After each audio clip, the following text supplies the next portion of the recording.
শিলংয়ের সেই ঘেটুপুত্র সালাউদ্দিনের পতন হবে। স্বরাষ্ট্রমন্ত্রী নাকে খত দিয়ে তাদের পদত্যাগ করা উচিত, তাহলে তোমাকে টেনে হিঁচড়ে আমরা বাংলার মাটিতে পদত্যাগ করাবো। পশ্চিমবঙ্গ আমার, আসামও আমার, মণিপুরও আমার, এই বদ্বীপ পুরোটাই হলো আমাদের। আজকে আমরা যখন এখানে কথা বলছি তখন সীমান্তের কাঁটাতারের ওইখানে আমাদের অসংখ্য ভাই বন্ধুরা নিজেদের নিরাপত্তা নিয়ে উদ্বিগ্ন হয়েছে যে কখন ভারত থেকে একটি খুনি সন্ত্রাসী গোষ্ঠী এসে তাদের বোন, বাচ্চা, প্রিয় সন্তানকে যে কোনো সময় খুন করে চলে যেতে পারে। ইতিমধ্যে বিভিন্ন জায়গায় বক্তব্য হয়েছে। আমাদের যিনি ভারতের কমিশনার থেকে শুরু করে বাংলাদেশের রাষ্ট্রদূত হিসাবে এসেছেন, উনি বলেছেন ভারতের 160 কোটির সাথে বাংলাদেশের 20 কোটি যোগ করে দিয়েছেন। আমরা তাদের সাথে উদ্দেশ্যে বলতে চাই, বাংলাদেশের 18 থেকে 20 কোটি জনতা, পশ্চিমবঙ্গের 10 থেকে 12 কোটি জনতা, আসামের 1.5 থেকে 2 কোটি জনতা, তেমনিভাবে মণিপুর থেকে এই বাংলা ভূখণ্ডের বদ্বীপে যত অঞ্চল রয়েছে সেখানের জনসংখ্যাকে যদি আমরা হিসাব করি 32 থেকে 35 কোটি জনতারও আমরা দায়িত্ব নিতে সক্ষম এবং আমরা দায়িত্ব নিতে চাই।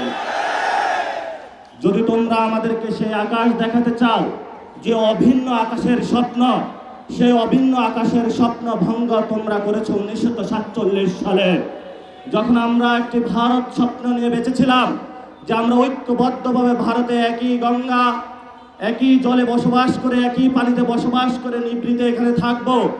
তোমরা সেইখানে মুসলিম কার্ড খেলে আমাদের উপরে নিপীড়নের, নির্যাতনের স্টিম রোলার চালিয়েছিল। আমরা বাধ্য হয়ে স্বাধীনতার আওয়াজ তুলে সেই একই জায়গায় আজকে উপনীত হয়েছি। নতুন করে যে স্বপ্ন তুমি আমাদেরকে দেখাচ্ছ সেই স্বপ্ন তোমরা 47-এ ভঙ্গ করেছ।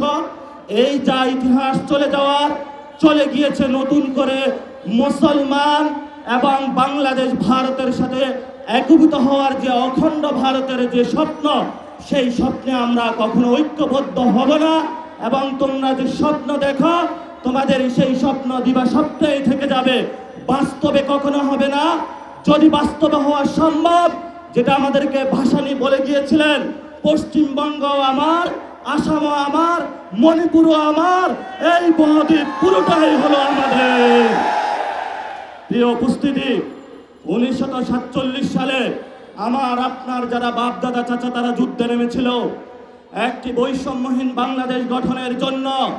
কিন্তু 1971 সালে বাংলাদেশের মুসলমানদের উপরে, বাংলাদেশের মানুষের উপরে সেই বৈষম্যহীন বাংলাদেশ গঠনের পরিবর্তে ভারতের একটি পুতুল সরকার, মুজিববাদী সরকার বাংলাদেশের উপরে আবার চাপিয়ে দেওয়া হয়েছিল।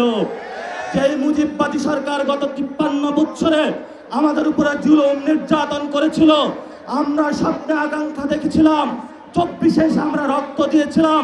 ভারতীয় যে বয়ান, সেটা থেকে বের হয়ে একটি স্বাধীন পররাষ্ট্রনীতির মধ্য দিয়ে যাব। সাথে সাথে সেই রক্তের হোলি খেলায় ভারত আমাদের সেই শহীদ ওসমান হাদি ভাইকে শহীদ করে দিয়েছে, অসংখ্য ভাইকে শহীদ করে দিয়েছে। নতুন করে যখন আমরা স্বপ্ন দেখেছিলাম মুজিববাদী বয়ান থেকে বের হয়ে বাংলাদেশের একটি স্বপ্ন নিয়ে ইসলাম এবং সার্বভৌমত্বের আহ্বান নিয়ে আমরা সামনে এগিয়ে যাব, তখনই আমরা দেখতে পেলাম যার বাপ বলেছিল উই রিবল, তারই সন্তান মুজিববাদের পথ ধরে মোদের কাছে আবার নজরানা দেওয়ার চেষ্টা করতেছে।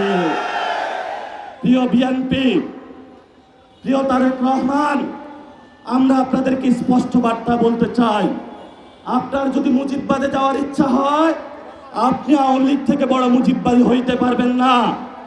আমরা আপনাকে হুঁশিয়ার করে দিচ্ছি, আপনি যদি মুজিববাদের পথে হাঁটেন, এই পথ বাংলাদেশের জনগণের পথ নয়। মুজিববাদী শক্তির সাথে কঠিন যুদ্ধ হবে ইনশাআল্লাহ। সেই যুদ্ধে যদি বিএনপি বা আপনারা যদি মুজিববাদের পক্ষে থাকেন, 24-এর গণঅভ্যুত্থানে যদিও আপনারা আমাদের সাথে রাজপথে ছিলেন, আমরা সেখানে আপনাদের সাথে কোনো কম্প্রোমাইজ করব না। আগামীর লড়াই আমরা সরকারকে বলবো, যদি পররাষ্ট্রমন্ত্রী, স্বরাষ্ট্রমন্ত্রী পুশিন বন্ধ করতে না পারে, সীমান্ত হত্যা বন্ধ করতে না পারে, নাগরিকদের নিরাপত্তা না দিতে পারে, সীমান্তের নাগরিকদের উপর অত্যাচার বন্ধ করতে না পারে, তাহলে নাকে খত দিয়ে তাদের পদত্যাগ করা উচিত। আর যদি তারা সসম্মানে পদত্যাগ না করা, তাহলে তোমাকে টেনে হিঁচড়ে আমরা বাংলার মাটিতে পদত্যাগ করাবো।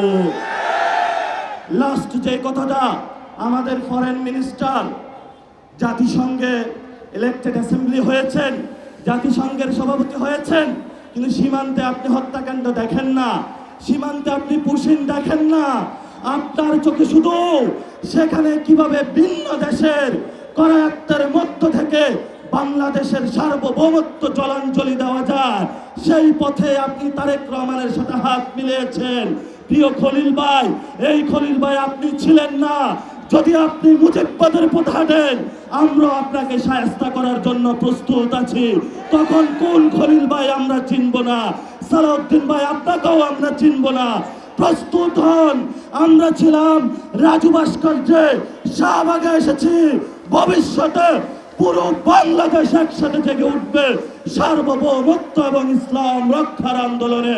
সবাই প্রস্তুত হন। সময় শুরু হয়েছে। তাগুতের তখ্তে তাগুত পতন হবে। মোদির পুতুল সরকার বাংলাদেশে পতন হবে। শিলংয়ের সেই ঘেটুপুত্র সালাউদ্দিনের পতন হবে। আমেরিকার পুতুল পুত্র সেই ফরেন মিনিস্টার খলিলের পতন হবে। এদের পরে যারা মুজিববাদের নব্য দূষর, তাদেরও বাংলাদেশের পতন হবে ইনশাআল্লাহ।